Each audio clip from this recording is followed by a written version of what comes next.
জঙ্গলের মাঝে জলাশয় আর তার পাশে আগুনে পুড়ে ছাই বিলাসবহুল 4 চাকা গাড়ি। রহস্যময় এই ঘটনায় ব্যাপক চাঞ্চল্য দুর্গাপুরের কাঁকসার বামুনাড়া এলাকায়। রবিবার সকালে স্থানীয়রা প্রথমেই দেখতে পান বামুনাড়া গ্রামের ভট্টাচার্য পুকুরের কাছে একটি 4 চাকা গাড়ি আগুনে পুড়ে গেছে। স্থানীয়দের প্রশ্ন, কি করে জঙ্গল এলাকার নির্জন জায়গায় এই 4 চাকা গাড়ি ঢুকে পড়ল? ছিল এটা আমাদের কাছে এখনো পরিষ্কার নয়।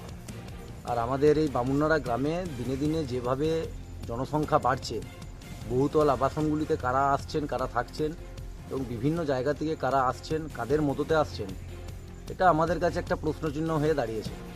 খবর পেয়ে পুলিশ ঘটনাস্থলে আসে। তদন্ত শুরু হয়েছে এই ঘটনায়। গোটা ঘটনায় বামুনাড়া গ্রামে চাপা আতঙ্ক তৈরি হয়েছে। আমরা এই পাড়ায় এইমাত্র খবর পেলাম যে রাত্রিবেলা একটা গাড়ি এখানে ঢুকেছিল, ঢুকে সেটা আগুনে সম্পূর্ণরূপে ভস্মীভূত হয়েছে, আমরা দেখতেই পাচ্ছেন। আমরা এই খবর পেয়ে জাস্ট দেখতে এলাম আর কি, দর্শক হিসাবে আমরাও দেখতে এলাম। কি গাড়ি এটা? আর মনে হচ্ছে মনে হচ্ছে কোনো মাহিন্দ্রা জিপ গাড়ি বা থর গাড়ি বলছে।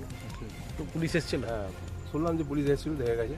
কি চিন্তা বাড়ছে আপনাদের? হ্যাঁ, চিন্তা তো বাড়ছেই। গ্রামে এরকম ঘটনা তো আগে কোনদিন ঘটেনি। যত দিন যাচ্ছে নতুনত্ব আমরা ঘটনা দেখছি। কারা ছিল?